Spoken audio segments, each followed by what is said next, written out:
চারিদিকে কত কিছু ঘটছে, মুখে মুখে ঘটনা যা রটছে, আড়ালে প্রকাশ্যে যা বলছে, তাই নিয়ে ক্যামেরা চলছে, ক্যামেরা চলছে, ক্যামেরা চলছে, ক্যামেরা চলছে।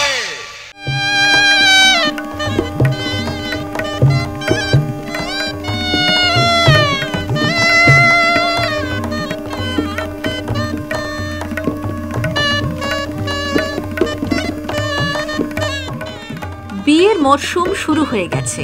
কলেজ স্ট্রিটের বিয়ের কার্ড ছাপানোর দোকানগুলোতে এখন চূড়ান্ত ব্যস্ততা।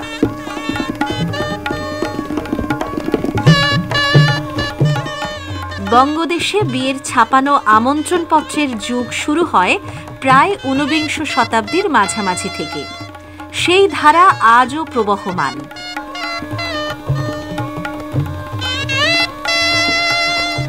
সময়ের সঙ্গে সঙ্গে বিয়ের কার্ডে বৈচিত্র্যও এসেছে। বিবিধ অলঙ্করণে ও মননশীলতায় তা দিনে দিনে আরও শৈল্পিক ও মনোরম হয়ে উঠেছে।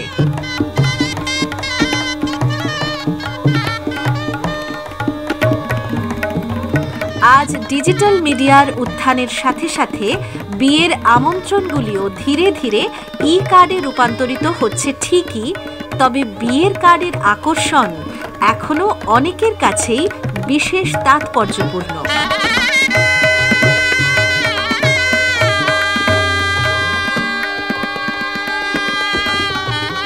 এ বিষয়ে প্রায় ২৫ বছর ধরে বিয়ের কার্ড বানানোর ব্যবসার সাথে যুক্ত সুমন সাহা জানালেন, চেঞ্জেস অনলাইন হওয়াতে একটু চেঞ্জেস হয়েছে।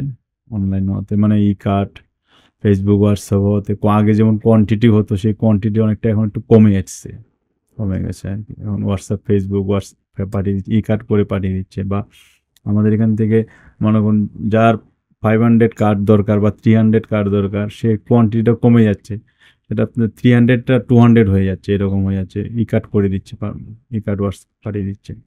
ডিজাইন আমাদের প্রচুর আছে, বাঙালিয়ানা আছে, আবার মারোয়ারি ডিজাইন আছে। তারপর আপনার রেঞ্জও আপনার বিভিন্ন রেঞ্জের থেকে স্টার্টিং আছে।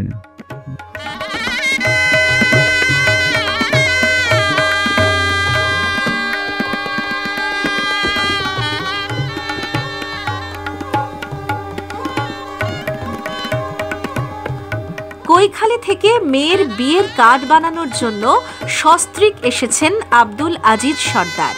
তাদের কাছে বিয়ের কার্ড কেবল একটি আনুষ্ঠানিকতা নয়, এটি একটি বিশেষ পারিবারিক স্মরণিকা।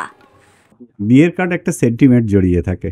বিয়ের কার্ড আসলে শুধু তো কার্ড না, এটা একটা স্মৃতিতে ওরা রাখে এবং আমরাও রাখি। পাত্রপাত্রী যারা তারা রাখেন, যেমন তারা আমরা বাড়িতে এটা সংরক্ষণ করি, স্মৃতি থাকে। এবং এই কার্ডটা নিয়ে প্রত্যেকের বাড়িতে যে আত্মীয় স্বজনরা আছে, বন্ধু বান্ধব আছে, তাদের বাড়িতে একটা মত বিনিময় হয়, ভাব বিনিময় হয়। এছাড়া এর সঙ্গে একটা সুখস্মৃতি থাকে তো বটে। সেই জন্য ই কার্ডের যুগ হলেও কার্ডটাকে আমরা সংরক্ষণ করি।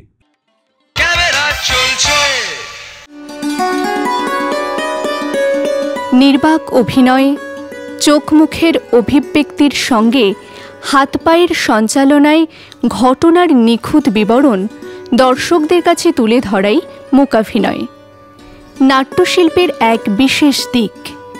পশ্চিমবঙ্গ নাট্য একাডেমির সহযোগিতায় মডার্ন মাইম সেন্টারের উদ্যোগে শিশির মঞ্চে আয়োজিত হয়েছিল মাইম ফেস্টিভ্যাল ২০২৪। পশ্চিমবঙ্গের ৭টি জেলার বিভিন্ন স্কুলের ছাত্রছাত্রীরা অংশগ্রহণ করে এই উৎসবে। শুরুতেই মঞ্চে উপস্থিত গুণীজনদের উত্তরীয় পরিয়ে সম্মান জানানো হয়।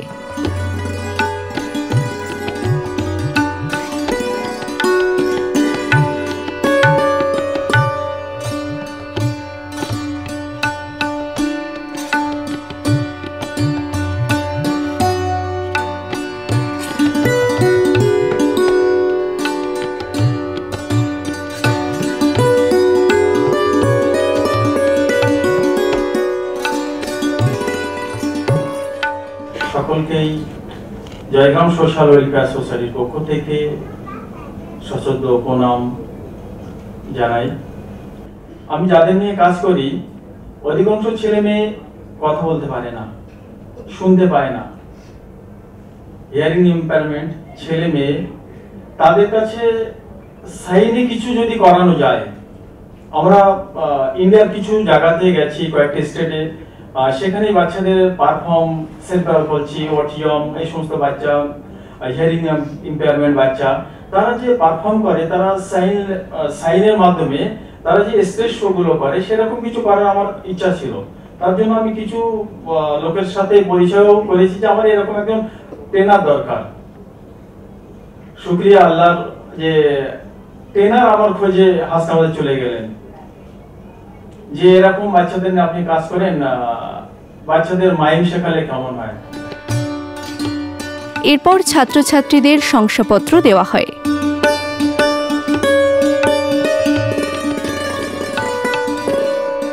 শুভ্রা সান্যাল তাঁর বক্তব্যে জানালেন তাদের এই পথ চলার কিছু কথা।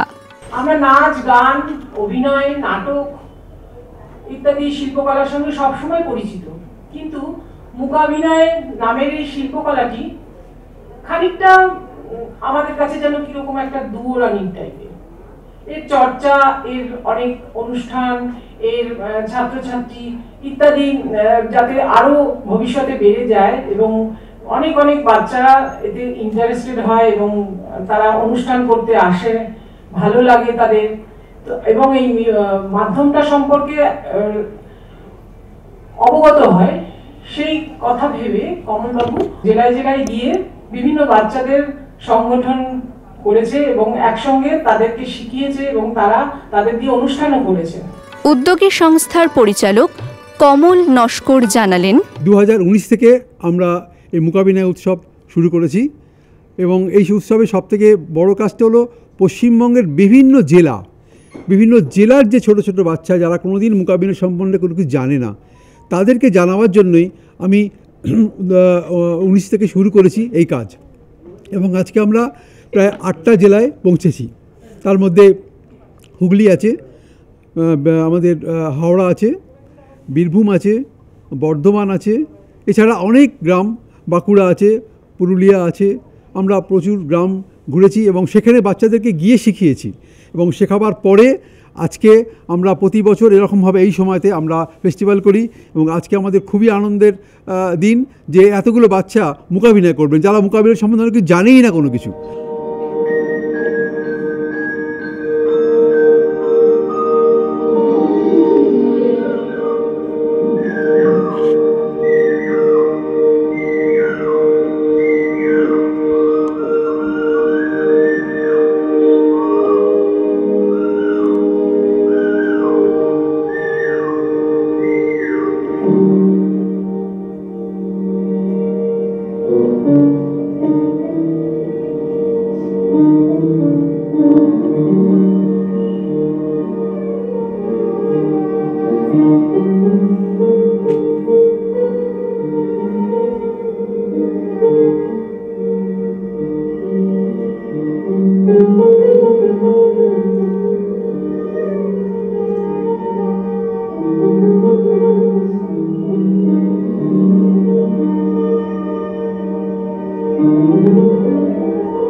শ্রাবণী সেন মিউজিক একাডেমির একাদশ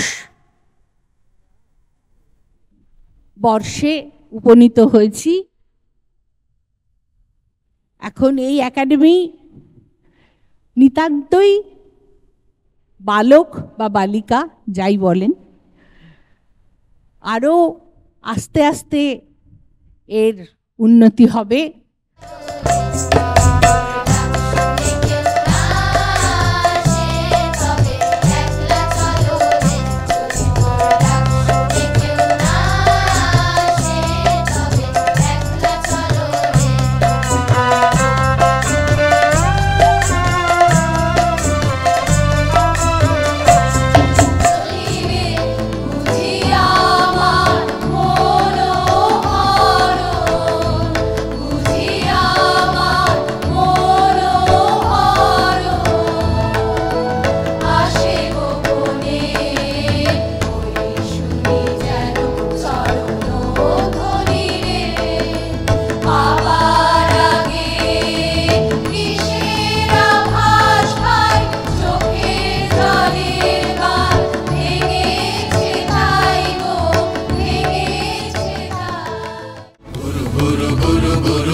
শিখরে অরণ্যে তমছায়া, গুরু গুরু গুরু গুরু ঘন মেঘ গরজে পর্বত শিখরে অরণ্যে তমছায়া, মুখর নির্ঝর পর কল্লোলে মেঘের চরণ ধ্বনি শুনিতে না পায়, ভীরু হরিণ দম্পতি চিত্র ব্যাঘ্র পদনখ চিহ্ন রেখা শ্রেণী রেখে গেছে ওই পথ পঙ্ক পরে, নিয়ে গেছে পদে পদে গুহার সন্ধান।